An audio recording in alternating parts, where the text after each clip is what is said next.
Le haki que Gaban vient d'utiliser pour couper Sommers est quelque chose que nous avons déjà vu auparavant. En fait, c'est quelque chose que nous avons vu plusieurs fois après l'ellipse temporelle. Ce n'est pas le Ryo. Ce n'est pas le haki des conquérants avancés. Non, ce que Gaban vient d'utiliser est quelque chose qui répond également à toutes les autres capacités de haki inexpliquées après l'ellipse temporelle. Comment les lames sont-elles rendues permanentes, noires?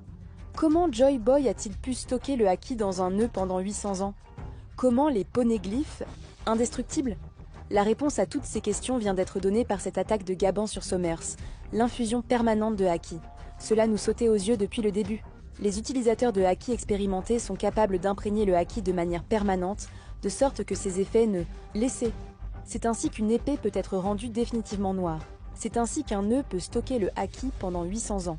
C'est ainsi que des tablettes de pierre peuvent être rendues indestructibles pendant un millénaire.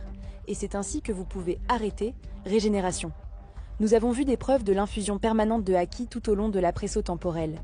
Gaban était juste le premier personnage à démontrer cette capacité en combat en temps réel, car contrer la régénération n'a rien à voir avec frapper plus fort. Nous avons déjà vu que cela n'a aucun effet. La régénération ne peut logiquement être arrêtée que si les effets du haki ne quittent jamais le blessure. C'est le plus nouveau niveau de haki que les protagonistes doivent maîtriser, le pouvoir d'impartir de manière permanente.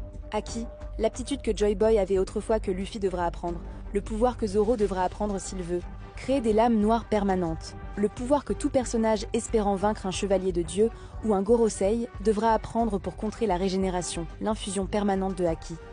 Décomposons comment cela est une capacité qu'Oda a laissé entrevoir et développer tout au long de la présellipse, et comment c'est la réponse évidente à la façon dont Gaban a pu arrêter même un soldat immortel de pouvoir régénérer.